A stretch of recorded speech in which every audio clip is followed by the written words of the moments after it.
you feel a little bit like as you've gotten older that maybe not just the concept of time, but the way time feels is so different? fast. You asked me my favorite question because I have the most beautiful answer from one of my favorite books. Let's So go. there's this book called Moonwalking with Einstein. It's by Jonathan Sanfoer. And it's basically about this guy that enters a memory competition and wins the memory competition. He has no previous experience. And in the book, you really learn about memory and how we create memory. And memory is so important because it builds our entire life. Like our memory of our time together builds our relationship. Our memory of being able to create coffee in the morning allows us to have coffee, all of these things. But in it, one of my favorite quotes is, he says, monotony collapses time, novelty unfolds it. And basically that concept is that when you get older, you have so much more monotony and repetition and routine. Whereas when you're younger, you have so much more novelty.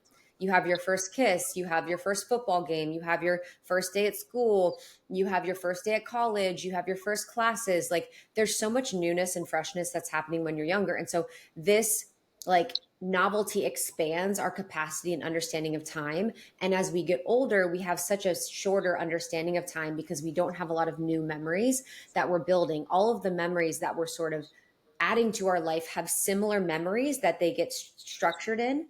And so it's really true that time goes by faster when you get older because we don't have a lot of new novelty in our life. So the way to support ourselves in expanding time is by adding novelty in.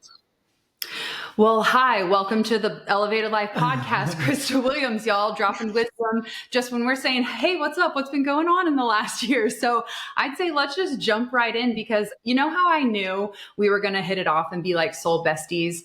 When we first met almost a year ago at the podcast movement in DC, you first said to me, hey, do you want to go for a walkie-talkie in the morning before we go live so we can get to know each other and talk about like, what's the game plan?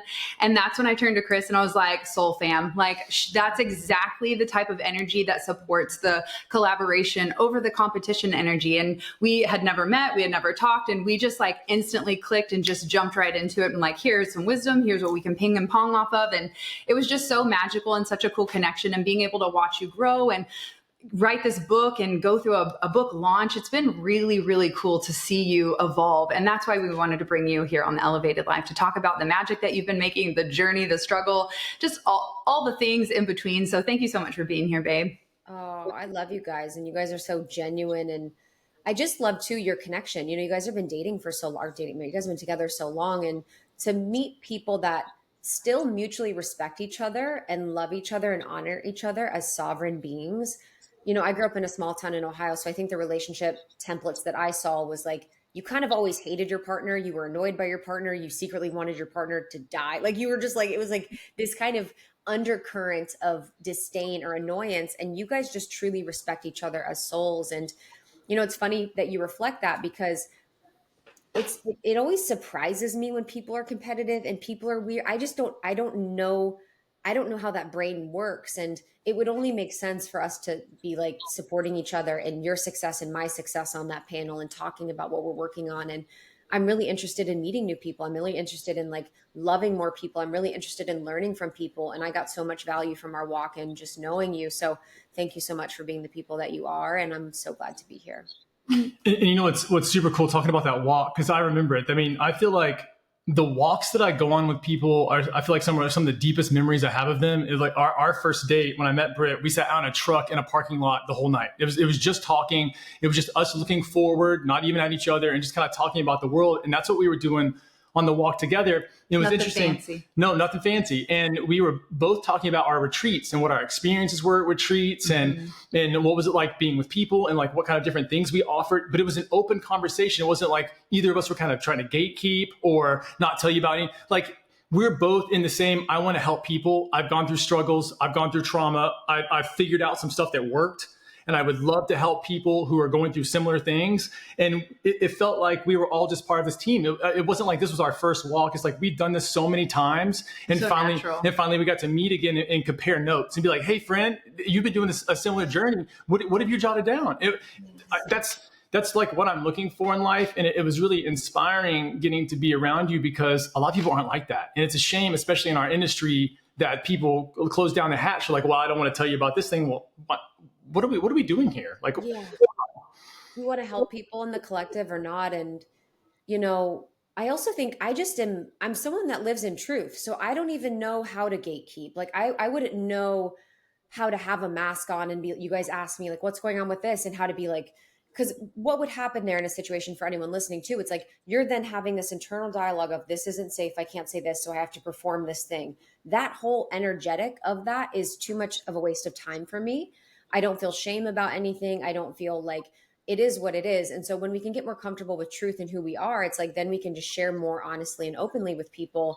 And I'm so proud of my life. It's not perfect. And there's aspects that I wish were better and all of these things, but it's like, really just create so much less energy, of discrepancy and masks. And just one thing else I wanted to say about you, talking about you guys sitting in that truck, which I love that visual, is it's actually a really beautiful thing to be walking in connection or be looking forward when you're on a date or with someone. There's a lot of research that says that you not making eye contact actually like allows our brain to relax, because it's very primal to be in eye contact the whole time.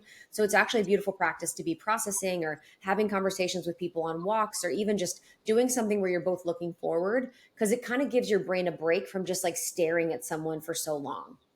Yeah, every day we go on what we call walkie-talkie, and that's where we bring the intention of like, what areas of our life do we want to focus on, or where could we improve, or what are we crushing it at? So we just have like an intentional conversation around that. And we've always found that doing it on walks has been the most beneficial or fruitful conversations, because we're not facing each other and it feels combative, or it feels like I'm being attacked, or you're not creating enough intimacy in the bedroom. But if we're walking forward and we're like, it'd be so nice if we had more time to prioritize intimacy, it just changes the energy and where those thoughts and ideas of change and transformation go, rather than at each other. So I love that we all got to go on a walkie-talkie together. Yeah, I want to ask you too, because I think this is such a big topic, because relationships are huge. And I think especially as you begin to get older, you start to realize that the fundamentals that you thought about love and how you connect to love, and am I whole or not, and what's your relationship with yourself, which you go into a lot in the book. And I feel like it's one of those things that it continuously changes. And I feel like how I thought about things in my 20s and what I thought I wanted and what sort of society showed me I may want, when I got in a real relationship with a real person with real problems and we started doing real things, all that shit was different. And it was suddenly like, well, this is not what I signed up for, but maybe I like it. I don't, it was still confusing. But the sex was good. So how do you feel like your relationship with relationships has changed? How do you feel like you look at them differently now? And how do you think about that versus in your 20s? Yeah, it's huge. And just for reference for anyone listening, so I was married. So I was together with my ex for 10 years. Before that, I was in another long-term relationship. So I've done a lot of relationships in my life. And I remember when I was manifesting my ex-husband, and I was like, just started manifesting. I read The Secret and I was like, I'm going to write down my list. And I wrote down my list, and my list was like hot, swaggy, cool, funny, like, dresses well, like all of these exterior things about this person. And when we manifest, like, we're very powerful. So I got everything on my list. My list missed a lot of things that you actually need in a relationship, at least for a specific person. So for me, that's growth oriented or having a growth mindset. That's someone that's deeply spiritual. That's someone that has emotional availability and attunement. That's someone that is a good listener. There's these things that kind of you don't think about when you're in your 20s as much. You don't really have language around it. You don't really have like awareness of that concept. And I think the 20-year-olds now definitely probably do. But it was almost like just the ego idea of things. And I also didn't realize in relationship that I was really operating with this idea and understanding that I had to be the one that led the relationship. I had to be the one that kind of controlled the man. I had to be the one that decided where we were going, what we were doing. I was going to be the one that sort of just like was in the masculine. Like I was very in the masculine. I saw my mother in the masculine.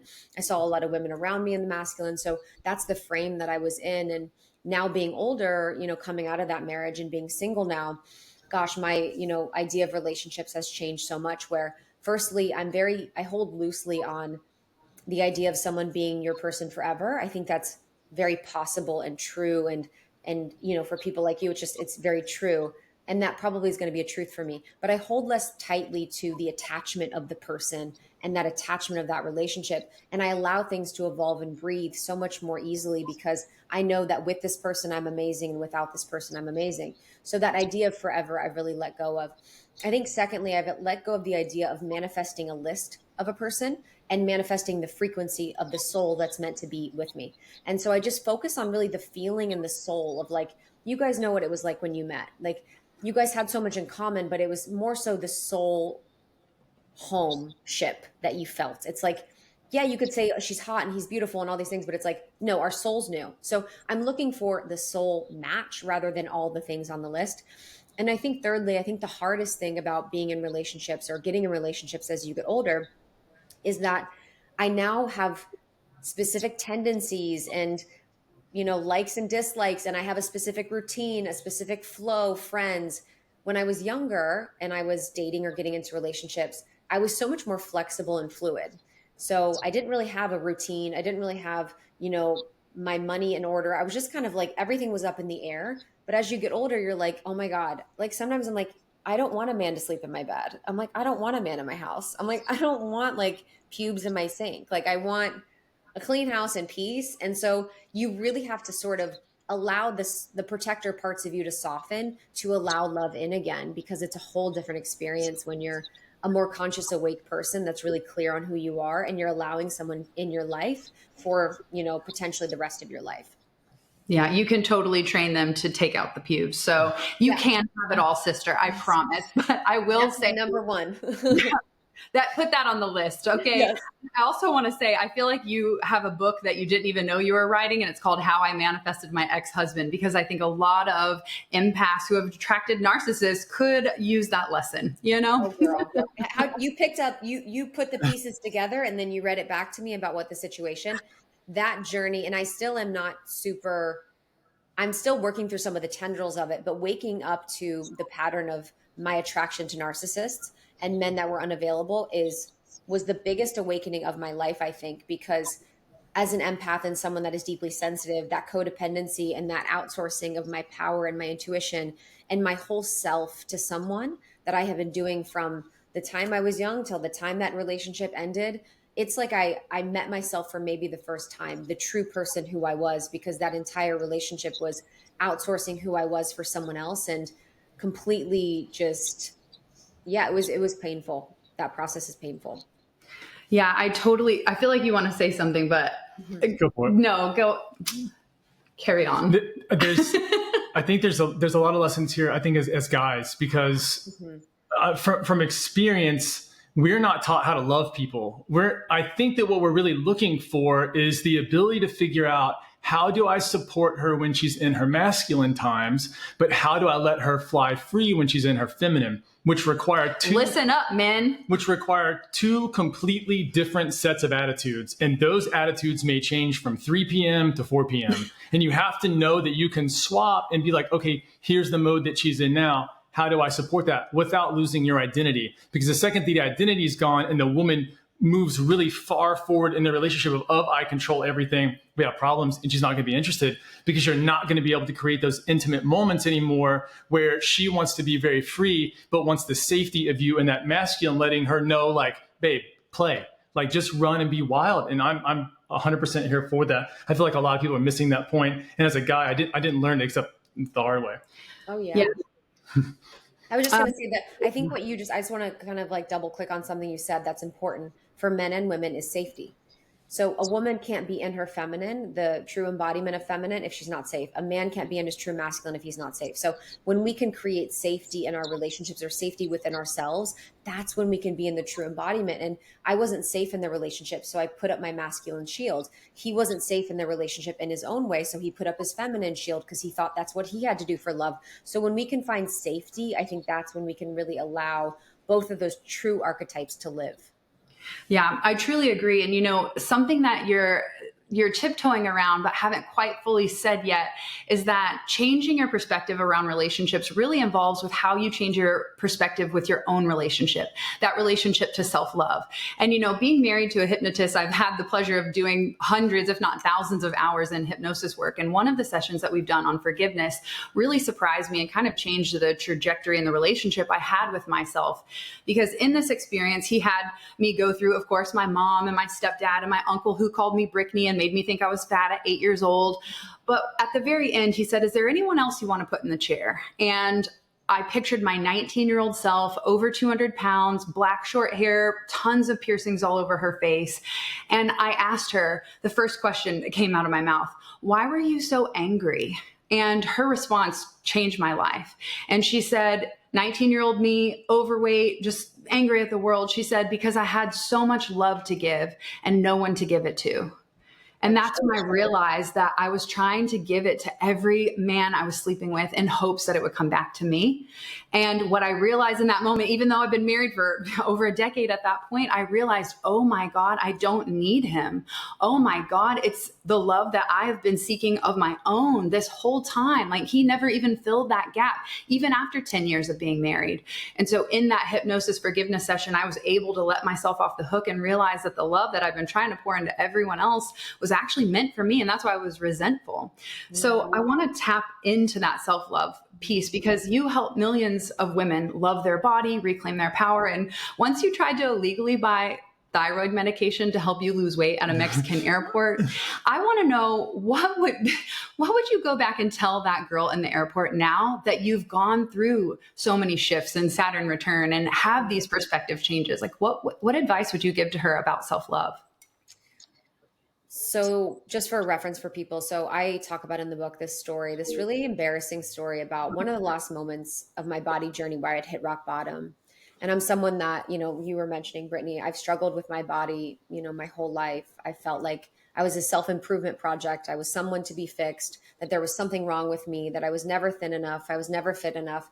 I was never all of these things. And that was the prison that I had created for myself where no matter where I'd go, I'd be thinking about how much I weighed, how much I should weigh, how many calories I had, how many calories I should have, how many steps I walked. It was a constant Tetris game within my mind around my body and around my desire to be more thin. And I remember this moment, where I flew to Mexico and I had heard about on Reddit that Lady Gaga was taking thyroid medication that made you lose weight. And I heard these celebrities were taking this thyroid medication that made you lose weight. And so out of my desperation, the desire to be thin was so great in me that I was like, I'm going to buy some of that. Like these pharmacias, they let you buy whatever. You can take it and it's all good. So I remember walking into the pharmacia in Mexico. I think I was on a trip, but I was like, I'm going to make this happen. And I guessed the dosage. They were like, how much do you need? I was like, 200 milligrams. And they were like, great. And they were like, got 200 milligrams. And they were like, how much do you need? I was like, 6 months supply. And they were like, great, 6 months supply. And I was like, I did it. And I got it right. And I got all of the stash of this stuff. And I had it in my backpack and I just kind of took it home and I just sat with it for probably a week or so and just was like, okay, when am I going to start? When am I going to do these things? And I remember when I was reading about it that you have to take it for the rest of your life and that it had to be something you committed to and it couldn't be something you could ever get off of. And so that scared me.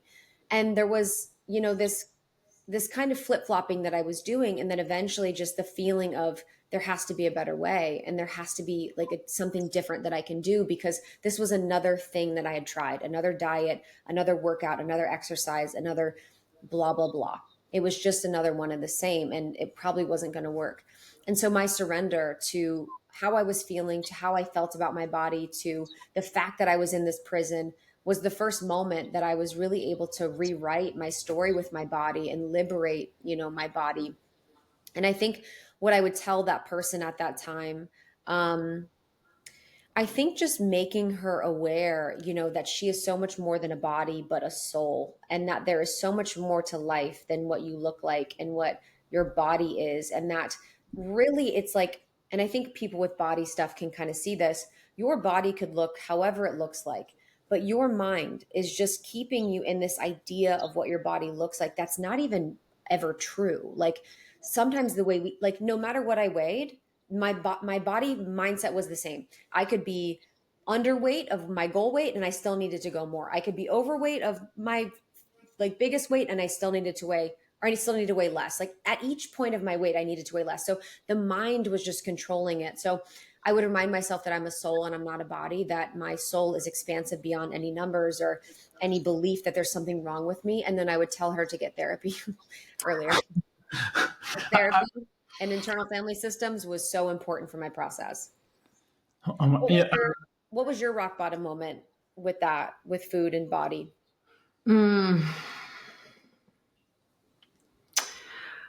Oh gosh, I feel like I had, at 19, I was over 200 pounds and I had finally just given up on boys. And I was like, I'm going to focus on myself. So this kind of circles back to how you mentioned earlier, our relationship. In fact, we had nothing in common when we met other than we both had a deep desire for change. Our music, our beliefs, our schooling, our family, our everything was not in alignment. Wow. We had this really deep desire for change and transformation and not living the same lifestyle we were living. And so I had made a commitment that I was going to lose weight and focus on myself and forget about boys and go to beauty school like I always wanted to and work 3 jobs and make enough money to pay for it because my parents were poor. So I'm like, I'm going to be independent. I'm going to take care. I'm going to finally love myself. And I started working the 3 jobs. I saved up, I took a leap of faith and I went to beauty school. And 3 months later, this guy slid into my MySpace DMs. So I think after meeting Chris, I had told him, I am tired of being fat. I'm tired of hating my body. And he had just lost 100 pounds. So I thought, well, he must know something about it. And I have to say thank you to you because the Aquarian guru over here, Health Nut, just like always supported me and loved me at every size. Never has one time in 19 years said anything negative about my body. It's me the whole time. And so he helped me go through that process of losing 75 pounds in that first year that we met. And I got down to a size 4 and all the things. And I hated myself more at that size. So I really relate to what you were saying. But I think when it really changed for me is when Chris said, hey, babe, do you talk to yourself? I was like, me? No. It wasn't until years later that I was getting dressed and I heard my internal dialogue say, oh, I'm so fat. Ugh, I'm so fat. And that's when it clicked like, oh my God, I do talk to myself and it's really fucking bad. And that's when I think everything began to shift, was when I actually had full awareness of how mean I really was to myself, how much shit I was talking to my body. And I am now my biggest saying is you're as strong as your self-talk. And so I challenged myself at that time to rewire my subconscious, to rewrite my story. I literally have a blog called that. So I love that you've said that. And it really started with identifying those 3 negative labels I was holding about myself. And that was, I'm fat, I'm a bitch, and I'm a whore. And they came from childhood. I'm like, why am I even feeling this way? Like, I thought I've outgrown that, but it was an old subconscious rooted story and belief that I operated unconsciously from. And so I think having that awareness of how I even treated myself and talked to myself was really hitting rock bottom, because I realized it was me, and that's where I was able to have the freedom to say, well, fuck, if it's me, then I can change it. And so it took time. Every time I heard myself say that negative story, I would just say cancel. And then I would say 3 positive things. And it felt fake and kind of phony in the beginning, because I'm like, I'm not beautiful, I'm not creative.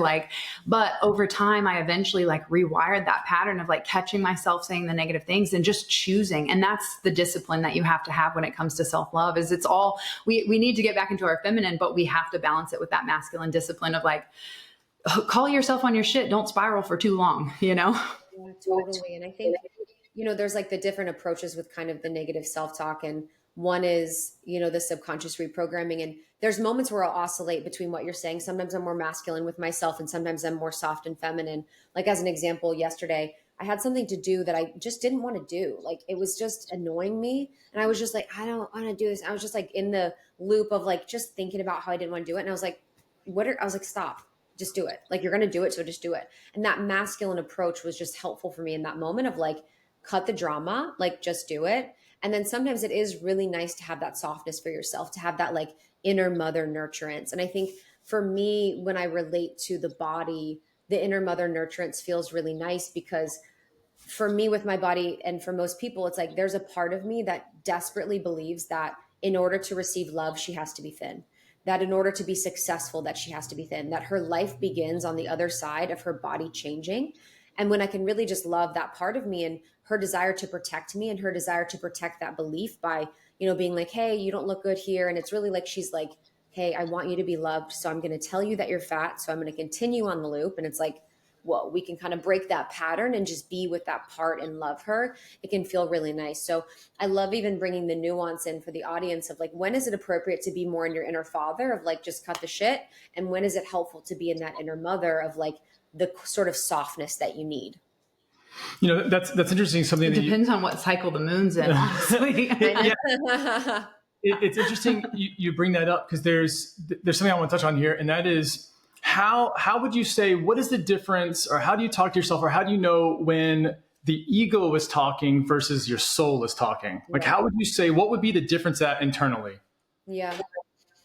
I would say it's probably still a dance. Like, so what I use for the most part that gets me in tune with myself is internal family systems, which is a psychotherapy technique that I practice and teach. And I love it because the main point of it is connecting with yourself or your soul. And then the rest of it is parts. And you could say it's ego or not, but it's like different parts. So there could be the inner critic, there could be the inner badass, there could be my inner performer, there could be my inner vixen. And there's kind of these archetypes that we can play with, but my soul is the eternal part of me. It's like the most powerful part of me. And when I'm in that place, I can then choose the type of experience that I want. So I can then say, cool, I'm going to go on stage. We're going to bring on and turn up that performer part of me and choose that experience rather than having it unconsciously done. Okay, I'm in my relationship and I need to be soft and I need to be open and vulnerable. I'm going to bring that aspect forth of me. And when we're thinking as far as the ego, the ego is really going to be experienced in the mind energetically. And you guys know this, but I'm just saying it's like experienced in the mind energetically. The ego is usually looping. The ego usually is never satisfied. The ego usually feels like anxiety or feels like there's no ending to the ego's thoughts. And then the soul hits you like peace. It's like the most peaceful thing. When I've had soul messages or soul experiences, there's no other thought or decision or thing. It's just truly the soul. And I think the more people can focus on either just connecting with their soul and giving themselves space and opportunity to have their soul speak, to just be like, hey, ego, I'm going to have you sit on the couch for the next 10 minutes. And I'm just going to go in and turn inward and invite my soul into the conversation. And it might be quiet, it might be still, you might not hear anything, but just starting that communion and conversation can start to allow the soul to come in, because for so many of us, we're so in the mind that we really haven't invited in the soul in much of our lives. And so when we can kind of turn in and create that space, we can really start that conversation. The last oracle card in my Shine from the Inside deck is your soul whispers love, your ego shouts fear. Yeah. So you eloquently wrapped that card up so beautiful. And, in the book, you talk about how you said your humanness dislikes this, but you love it because we learn so much from contrast. When did you first start connecting to your soul, where you had that clarity? How did it change everything for your life, being able to connect to your intuition? Yeah, I mean, you guys know, with having a connection to your soul and intuition, it makes me emotional to think about, because it's what makes life fun and beautiful and magical and special, and what makes you never feel alone. And so I hope that I never lose that relationship, and I don't think that I will. And just for reference on that story, just to tell a story to answer the question. So I was going through probably the hardest time of my life. It was like 2020, and things were just really rough being a public figure during that time and in the business. I felt like my world was crumbling. I felt like I was scared of losing everything. I felt like Lindsay was going to leave me. And I was just like, what the F is going on? And I was just walking across my bedroom. I was crossing the dresser, and I remember just being like, what is going on? And I was in my human. And then my soul just said, you dislike this, but I love this. Like, this contrast is where we learn. And I just had this like clarity moment of like the soul experience of seeing the human grow and seeing the human learn and seeing the human have these experiences that are very painful that support us in the end. And in that situation, that helped me have better boundaries, that helped me come out of codependent tendencies, that helped me stop my addiction for validation. And that did so much for me as a human. But when we're in the experience, it fucking sucks. And you're like, oh my God, this is not fair and miserable and all of that. And I think everyone in the audience can have the experience that happened that was really painful. but worked out for their greatest good. So the soul is really interested in growth. The soul is really interested in contrast. That's why we came here. And it's really weird to think about, but it's been helpful for me. And so as far as my intuition and my connection to my intuition, I've been connected my whole life, but I feel like it really came online in a really big way when I was in my 20s, like my early 20s, where it came online and I started to think completely differently and make totally different decisions that came from a place that I didn't even really know. So as an example, I was living in Chicago and it's such a drinking city. People party all the time. I was partying all the time. I was drinking all the time. And I heard the voice that said, stop drinking, don't drink anymore, or just an invitation to stop drinking. And I started to get curious about it and follow it. And when I stopped drinking when I was in my early 20s, which sober curiosity wasn't cool at that time, like people were not, it wasn't cool. I just remember feeling so much better about myself and my body and my life and my peace and my mental health. And it was one of the first times where I was listening to something that was outside of normalcy, outside of the media, outside of my friends and family, and just was something that was coming on internally and something that really changed my life for the better. And so I can remember that moment as a really important one, to listening to the voice that always leads me in the direction of where I need to go.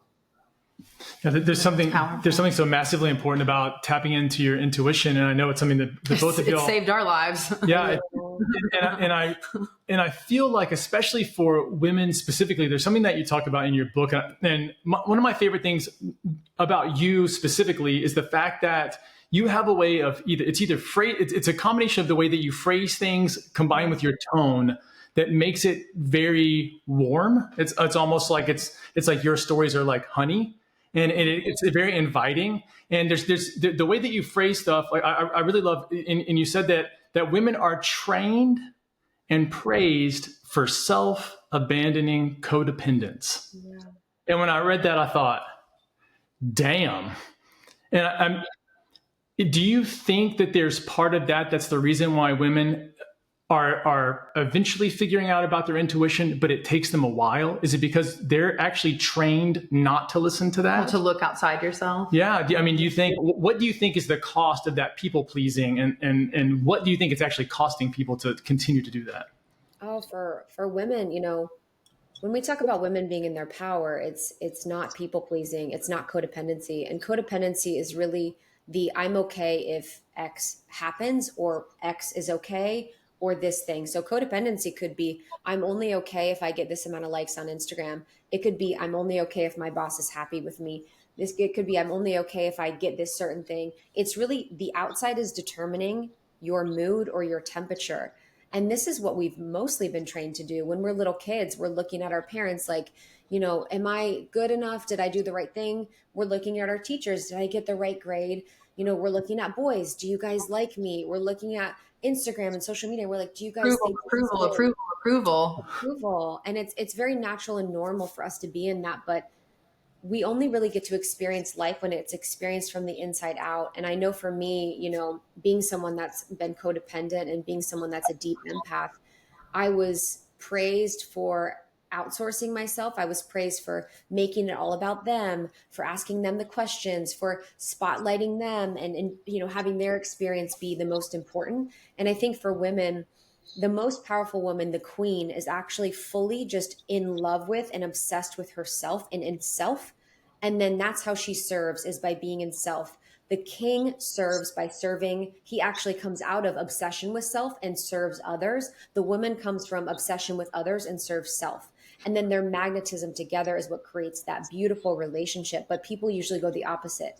The woman is in service to the man and does everything the man wants and, makes it all about him. And then the man is just obsessed with himself. And we see this happening in dating, where women are like, he's not even asking me a single question, because he's been learned and trained to be so obsessed with himself. So I'm kind of going on a tangent with it. But basically, when women can get out of codependency and really just determine, I am happy and okay no matter what. I'm happy and okay no matter what. The outside circumstances don't dictate who I am or what I believe in or my values. That's when we can really live a life and be in our own power. I feel like you need to show her your knuckles. Yeah. Let me see them. My knuckles say obsessed. Yes. So I love that you mentioned that obsession, because when he chose that word, I was like, about me. Yeah, I don't know. I mean, honestly, that's the only way that's okay. About me. What you just said is what relationship book I feel like the world is missing right now. And that is exactly how we have built our relationship. You just said it perfectly though. And that is how we've done it. It's that I have moved myself into the idea of service. And what I found is that works damn well.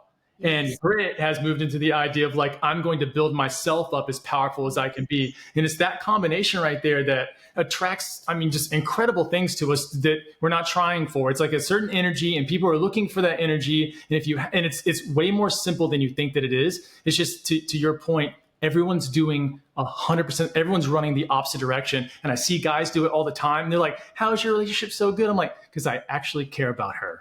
No, I think about her. I love her. She knows I appreciate her. She You knows literally I'm have thinking goosebumps on your legs right now. But He does love me. that's how it's like. My body doesn't lie. Yeah, I'm like, I wake up excited when she's like, hey, I'm done doing this event and I'm coming to pick her up. Like, I'm pumped. Like, He brings me pajamas in the car. He's like got a whole like overnight sack for me to get undressed and get ready before we even get to the house so I can get relaxed. Like, I'm you're a team player, bro.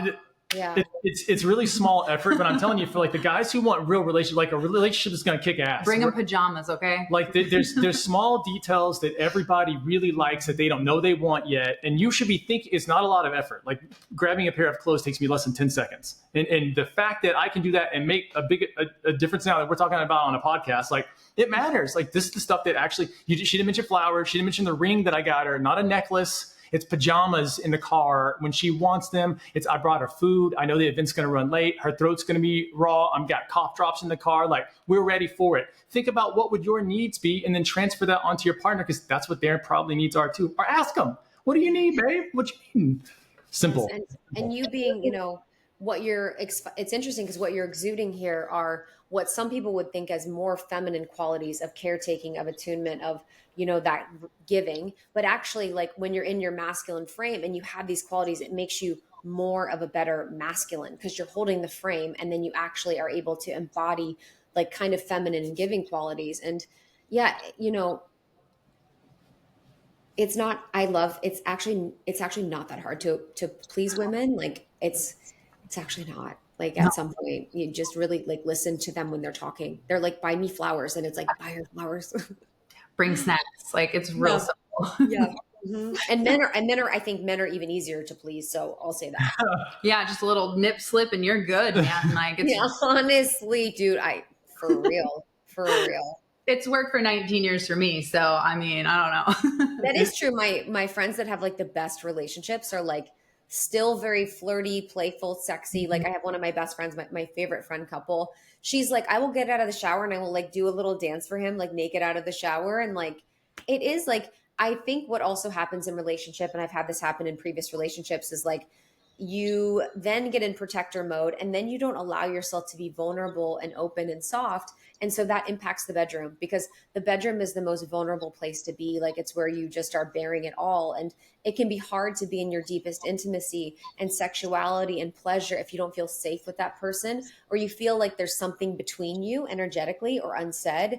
And I think that's why so many relationships kind of fall off with that sexy, flirty, playful vibe, because there's so much left unsaid that they don't have the confidence or they don't have the conflict resolution energy to like clear it before so that they can come together truthfully.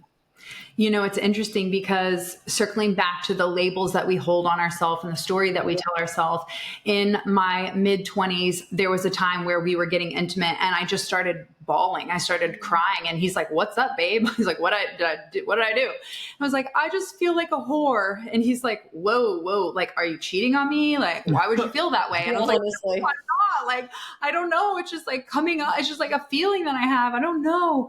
And it was me processing that old label and that old story. And so it's taken, there was the body story of like being called Brittney as a kid. That was one journey of processing an old story. And the other one, that whore label that eventually came up during intimacy, where there was a time in my mid-20s that I felt like I was dried up like the Sahara, calling my mom, like, is this normal for a 20-year-old? Like, I feel like this ain't right.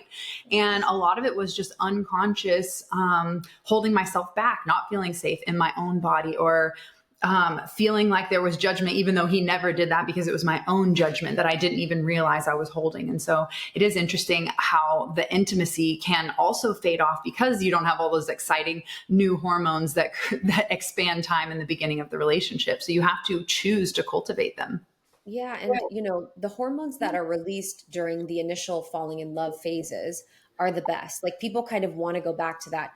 You cannot live your life in that. You don't want to work. You don't want to eat. You just want to have sex all day and be in bed. And like, you actually couldn't be a human on earth. It's actually beautiful that we transition to the bonding chemicals. And my friend Shan Boudrum, she's a sexologist. She talks about this, but she's like, you want to transition to bonding chemicals so that you guys can be connected in that way. Like those hormones that we kind of think that we always want are not what you want when you really want to build a life that you love. And I think when you can build like a true, intimate, deep relationship with someone, it's just so stunning. And, I'm grateful that Lindsay, my podcast co-host and the co-author of the book, she's been my person that I think I've developed the deepest relationship with. I've had deep relationships with men, but I think she's been someplace that we've continued to meet conflict and get deeper. We've continued to meet disagreements and get deeper. We've continued to stay sovereign and be deeper. And it's been so beautiful for me because I think friendship is overlooked oftentimes. I think we focus so much on romantic relationships, like getting the guy, breaking up, heartbreak, getting the person to do these things. And a lot of our life is sustained by our friendships and by these relationships with people that aren't romantic. And in the book, we wanted to talk a little bit more about that, how we can have really healthy friendships that support us on our path. I want to talk about that too. I'll touch back on one moment real quick. And because you dropped the knowledge bomb in there, and that is the fact that dating somebody and being in a good long-term relationship takes two different skill sets. Mm-hmm. The hormones you're producing during dating takes one skill set to have that, to enjoy that, to pursue that. You're a different person, but to actually like do the day-to-day, to like go to the DMV together, to like go get groceries. Can you make a meal plan? Who's cooking? Who's doing what? Who's doing the laundry? That's another total skill set. I think that's so important for people to remember that the person that you date while dating is not the person that you date while you're in a relationship. Those are different things. Yeah. And a lot of men have the ability to, be there at the beginning, but it's actually like the true commitment and the true, like when those hormones wear off, like you actually being committed to this experience now that we're bonded in a different way. And now that we're not living off of this chemical cocktail that's like keeping us together. That's the true, not test, but that's the true, opportunity in relationship to actually have it be a place where you're going to use it as a tool for spiritual growth. Oh, I love that because Britt asked me what love is in the beginning of a relationship. Yeah. And I said, it's investing in another person's spiritual growth. I mean, that's what we're really here doing. And it was because, the real truth it's because I didn't want to be in a relationship. I was like, I'm trying to invest in my shit. If you're not going to be on this train, you can just hop right off. And I want to be blatant about that from the beginning. But talking about intimacy, it is funny because as you have a longer term relationship, you've got to keep it fresh. Just have, especially in the bedroom. Keep expanding that time. We go on a walk every morning. So we're talking about how often we walk. We've got a place near us that's just straight nature. It's this beautiful park, but it's got, you are surrounded by nature. There's herons, there's all kinds of birds, squirrels, bunnies, everything's going on. So we're walking on that walk. And this just happened. Britt pulls her pants down and says, "You want to spank me in the woods?" And I'm like, girl, okay. Yeah, I thought we were just going on a walk. Well, it was a new moon in Gemini. I said, I want to create a new bucket list. And he goes, spanking you in the woods. So I just pulled my pants down and bent over. And I was like, well, I said, I want you to make a new bucket list and then do one of them today. He goes, spanking you in the woods. So I made that happen for him. You got to have fun. So much about having fun. And I love that too. Just, this is something that I've cultivated in my relationships with men is like, and even women, like it's so vulnerable to say that, to be like, I want to spank you in the woods. I always say yes. Like, unless it's a definite no for me, I'm always a yes. I'm like, yes, I'm available for something that feels true for you, something that feels alive for you, something that feels exciting for you. And I'm talking about relationships with men that I trust, that I'm like connected to intimately, that I feel safe with. I'm not talking about willy-nilly, but it's like just saying yes to your partner. Like, I don't know why you want to spank me in the woods. I don't know why you want to fuck me with tan lines. I don't know why you want, but like, sure, I'm down and I'm game. And I want you to always feel like I'm a safe space for your weirdness or your kinks or your like desires. Oh, I think you're turning him on right now. It's just it's so important because you can't, for one, when you meet so much here. All right. When you meet a person, they had a fun, exciting, joyous life before they met you. You can't get in a relationship and then put them in a cage and then be like, well, now you can't have fun anymore. And our relationship's going to be missionary and it's going to be boring and it's the same dry crap. Like you're like, well, where's the fun part? Like, where's the excitement? So there needs to be, you gotta do it constantly. It's not just like, well, we did that once every year. It's not enough. Like you gotta, go some dates, dress up a little bit, do some wine and dine, and whatever the person's into, do something. And I think that it's getting on this other topic here because you brought up friendship. And I think that as an adult is probably one of the hardest things, at least that we've had to deal with. I mean, you realize that your money, your like ideas about money and stuff, blocks about that are shit. Like that's normal. And then the second thing that you face is like, but what about these friendships? Like, what am I? And you talk about something so important in the book that I think a lot of people miss. It's easy for us to think about relationships ending in terms of love relationships. Like, okay, I dated them for a while, goodbye. But when we think about friends, there's some sort of weird societal stigma about saying goodbye to a friend, no matter how toxic they've gotten or what weird, just where you get around them, they text you and you're just like, you can feel it inside. You're like, I'm not answering that. I'd rather choke myself today. And so tell me about how do people get over that fact and what do you do about the friendship turmoil that's 100% going to manifest as you get older? Yeah, I relate and I've had that too. And I think when I have that situation where there's someone that texts you and you're just like, oh, or it's like there's something there. Anything that I do in my life, my inquiry is first myself. No, anything. I get in a car crash. What was I thinking about that day? What was I doing? I feel weird about texting someone. It's not about them. What about me feels weird about this situation? Every single thing I always turn to myself. It's exhausting and it's not always fun, but it just is what it is. So I would first get curious about it. Like, okay, what about this feels icky for me? What do I think about them? I think that they're being competitive with me. I think that they're annoying. I think that they scare me. I think all these things. So I would get clear on like, what are the thoughts that I have? And then I get clear on the next level of like, what about that is me? And what about that is our dynamic or connection? Oh, I've noticed that I feel like I have a pattern where I feel like women are competitive with me. Okay, cool. Is that a story that I have or is that truth here? Like what's truth and what is story? And then I think within relationships, when I felt that feeling for me, there was a lot of my patterns where I was like pedestaling people. I was kind of looking to like create a secure attachment with women that were avoidant or not like available for me. I was spending a lot of my time, and this is, I think, outside of your example, but I noticed as a woman that I was spending a lot of my time and energy on the relationships that weren't really feeding me. It was the women that like were kind of like, yeah, sure, I'll see you whenever. I'm like, what about me? Does she not love or she not obsessed with? And the women in my life that were secure, I was kind of like, yeah, I'll see you, whenever, and I'll call you whenever. And that felt off for me at some point. I realized that I was doing it and I was like, I want to be spending my time, energy, and attention with the people that matter the most. And for me, that led us to do something called a friendship audit, which is in the book, but just getting clear truthfully of like, okay, so I have a friend that I feel weird about. If I have a friend I feel weird about, there's two options. I can let go of their relationship. I can have a conversation, or I can have a conversation. And it's like, do I want to have a conversation? Do they feel safe? Do they feel like they're available for that? Great. That's the most loving, respectful thing to do. Or do I want to let go of the relationship? And that's totally fine.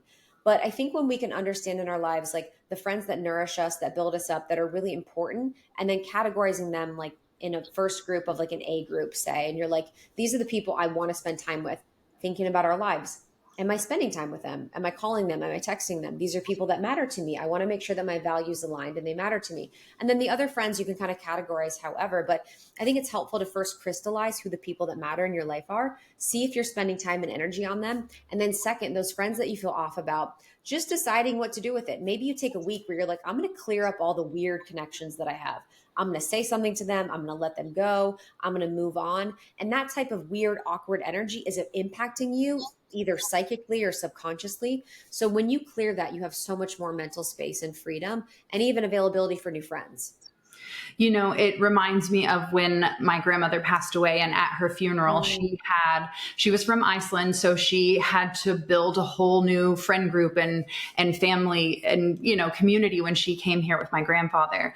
And there were four of them that all came together, like eventually, and like settled in this area. And two of them had passed away, my grandmother being one of them. And the other two came to the funeral and they spoke. And what she said really shifted how I approach friendships and how I prioritize them in my life. And she got up there and she said, for 25 years straight, every single month, we got together and for our Lost Needle Sewing Club. And we would rotate homes, and one person would bring the wine, and one person would bring the food, and one person would bring the dessert. And they did that for 25 years.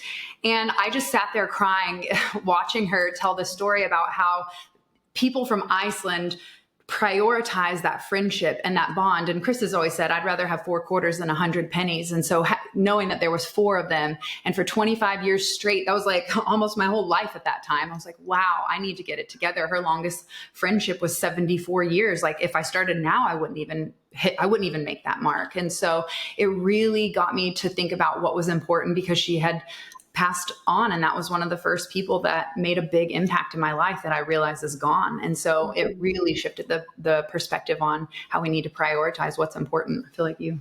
No, I was just thinking about how, I mean, Brittney and I have been in business from the beginning, and you've done the exact same thing where you've taken the golden rule, which you're not supposed to do. You never get in business with like your best friend. You never get in business with your partner. Everyone, they fail. It's working. Okay. But we gotta grow. It has been the greatest for me. How have you been able to sustain that? Yeah. And because, I mean, there's a lot of ups and downs in business, and there's a lot of days where you're like, what is happening? And so how have you been able to do that? Yeah, it's, you know, I've been working with Lindsay for over 10 years now. I met Lindsay, and, you know, after a few months, we started the show on our closet floors. And I will say, first of all, to be super, super clear and honest, that we have a soul contract and we have a soulmate relationship. So I think you guys have that as well. Like there's aspects that we cultivate and work on 100%. We've had coaches, we've gone to therapy, you know, we've done our thing, but so much of it is truly the fact that we're soulmates and we have a soul contract. So I think that's something that I can't really replicate with people. You know, I can't really tell people the secret sauce of that. It's like, her soul was made in a way, my soul was made in a way. We came here on mission. But I will say that, you know, 65% of companies fail because the co-founders, you know, no longer connect or no longer are available for one another. And I think Lindsay and I, our entire relationship, have really seen our relationship as a sandbox for having true intimacy in life. And, you know, we've always approached it as an opportunity for our growth and our opportunity for becoming better.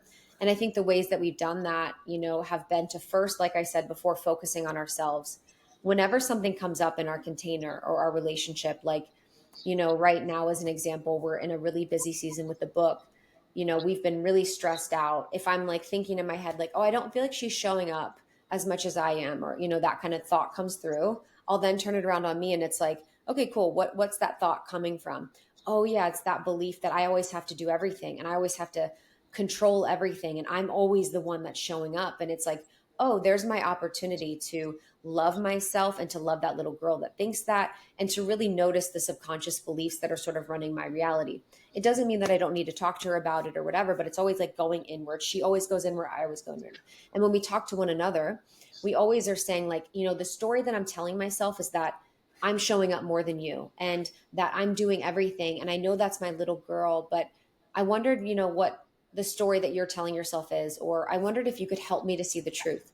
And we have really beautiful language around it. And, you know, it may seem fake to go into your partnership or relationship and be like, help me see the truth. But stuff seems fake until you become that person. So it's going to feel uncomfortable to be more regulated and more kind and use that language. But when you can approach someone with kindness and love, like, you're just going to have a way better relationship. And we focus on communication in our relationship really deeply. And I feel like Almost 30 podcast has been that safe space for so many people going through these transitions and relationship changes and personal changes and Saturn returns and all the things. And when you started it, you said you had felt lost, and that was what inspired creating it. And it's interesting. Did you have an idea that a book would come along after you decided, I'm just going to share this wisdom on a podcast? How has creating the podcast, turning it into a book, guiding millions of people. How does that show up for you when it comes to imposter syndrome? Do you ever feel like that shows up currently in this stage of growth and expansion? Yeah, you know what? Yes, 100. Oh my gosh, 100%. You know what's so funny is my imposter syndrome was so tricky.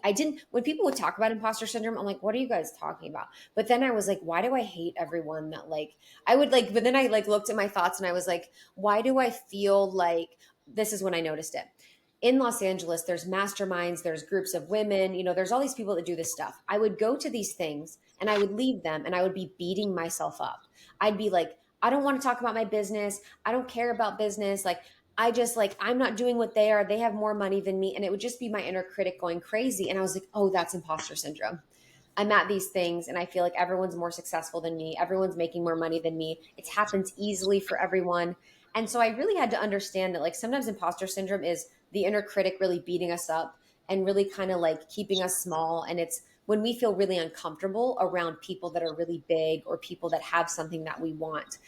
So I still have it all the time. And I think it's something that I still really struggle with and really work on. I think the way that I work with it is that firstly, I have relationships and friendships that are not predicated on business or following or anything.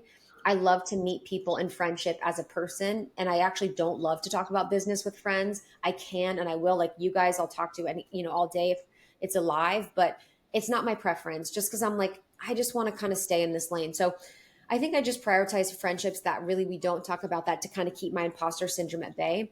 But I think now I'm really working on it's not even focusing on anyone else, but it's going internally and being like, I am successful no matter what. I wrote a book. That's a success. I showed up today. That's a success. I asked for a favor. That's a success. I'm receiving more love than ever. That's a success. What are the things that we can control? And the imposter syndrome will make everything about everyone else. Oh, they have a $4 million a month business. Oh, they are reaching this many people. This happened for them easily. It's not about everyone else. It's about my specific mission and what I came here to do.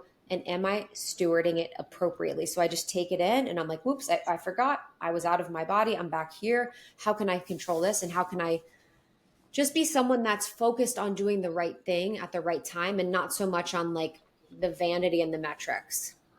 I love at the beginning of the year, I always give my mom a big call and I'm trying to find out what she's looking forward to. She always drops random wisdom bombs. A lot of times it happens at the beginning of the year. And she told me that this year, her goal was to stay in her lane and to focus on what's right in front of her. Should stay in my lane and drive my own car. And it's really fascinating how when you're only looking at what everyone else is doing, and we never see the real story. And so often when I have big clients with really big incomes, or you look at them on a social and they have millions of followers and engagement, and it just looks like they're living some sort of just all-star life where everything is just going off for them and your life just, you're stubbing your toe every time you walk around the bed. And then you really meet them one-on-one, you realize that it's just, that's what all of us do for the socials. I mean, that we're all showing up in that way. And we all internally know that, but we still get on there and it's the same thing happens. It's like our brain can't figure out the fact that a little bit of this is bullshit. We're showing great parts. There are parts where we stumble, where we're dicking around with the equipment before a podcast. I mean, that's still freaking yellow, and I don't know what to do about it. That's what I mean. You'll edit that in post. It's like it's not that important. So as you start into this second Saturn return, as you start getting on that cycle, what is it that you're most looking forward to? What's this new chapter all about for you?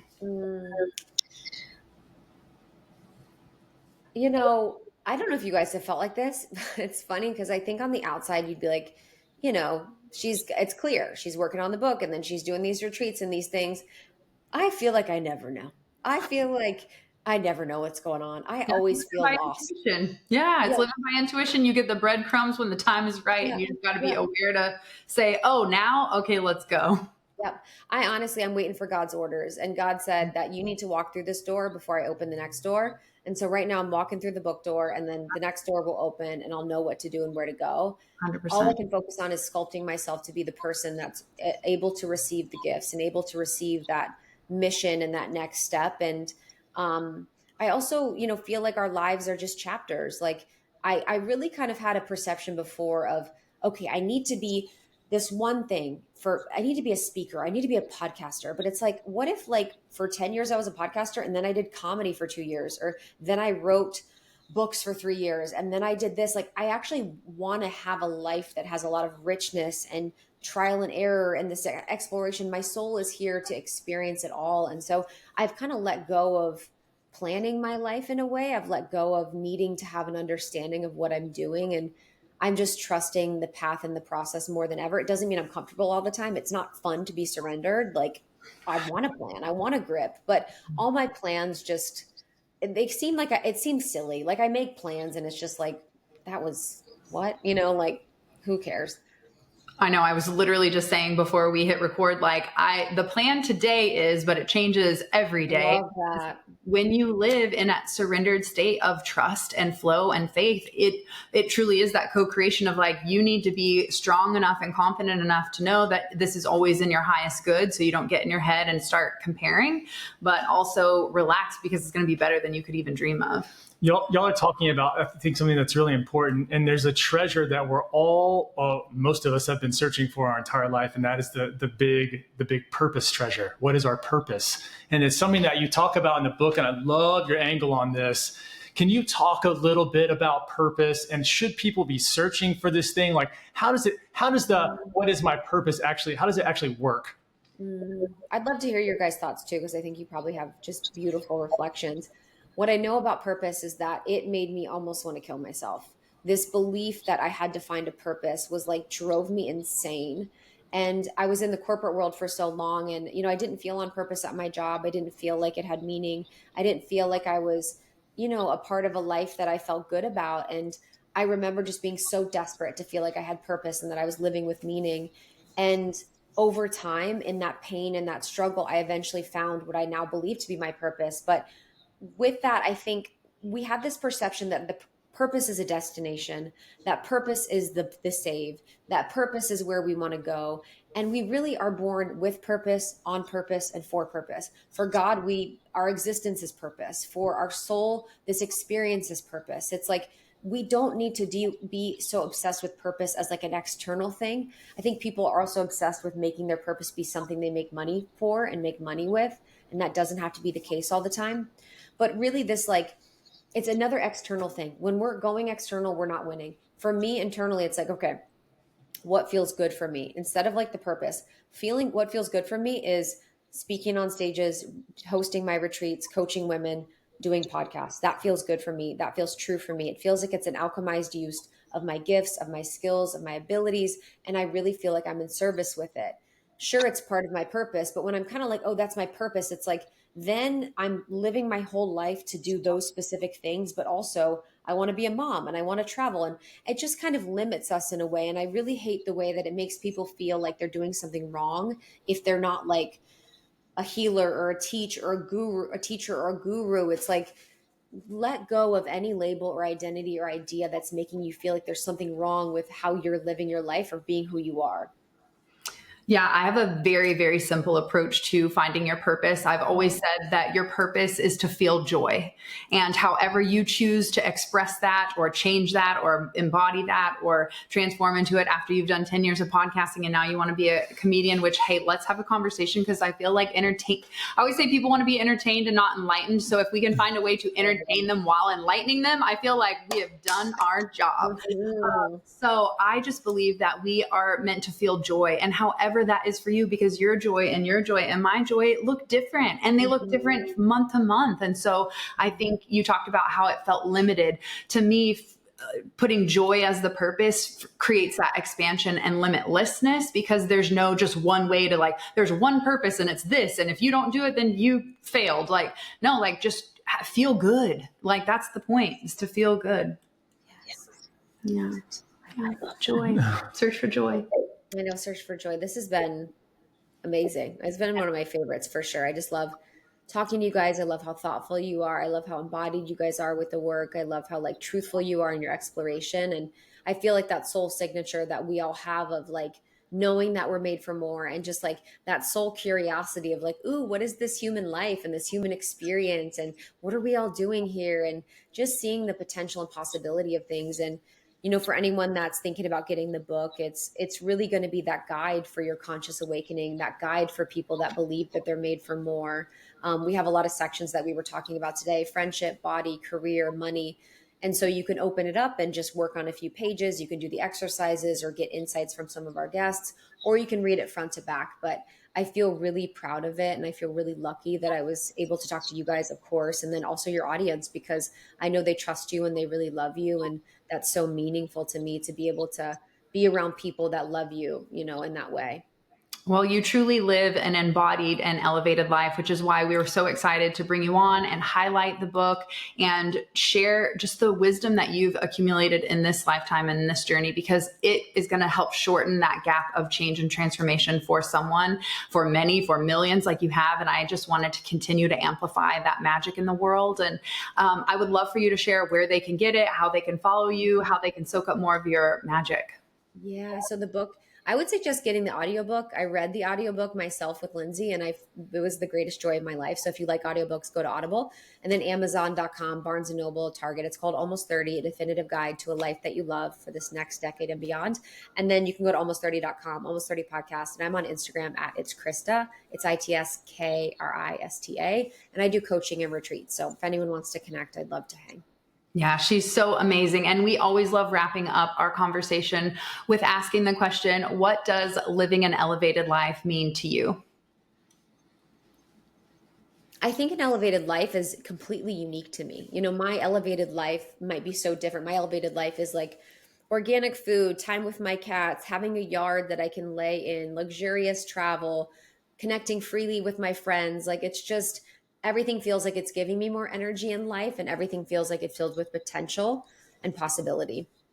That sounds like a hell of an elevated life. I love it. Yeah, absolutely. I'm here for the cat. I'm going to try and I don't know if I want to double click on or erase from my brain you spanking him and like you getting spanked in the woods, but like that's like my biggest takeaway is this woods spanking. Yes. Yeah, it's a good life. That's an elevated life, honey. Having a woman that's like, yes, you can spank me in the woods. Let's go. I'm like, you want the other cheek too? I mean, that's give and take right there. And simple pleasures of life. Krista, you are such a queen. It is so beautiful to see you shine your light, to make magic, to hold space for the women and the men that you hold space for in all those relationships, being able to shine a light and reflect back parts of yourself so that they can heal and grow, even though it creates pain and a sense of like, what the fuck is wrong with me? I want you to know how much you've changed and transformed people's lives, even when you don't know it and even when it doesn't feel like it. So I'm sending you so much love for this book launch and this journey and this chapter ahead into the unknown and that leap of faith. I just can't wait to see where it takes you, because that surrendered, just leap of faith, follow my intuition, do the damn thing, start the podcast has turned into a massive movement, and I'm here for it. So keep shining. Thank you so much for that. I love you guys. I'll see you soon. Yeah. Bye.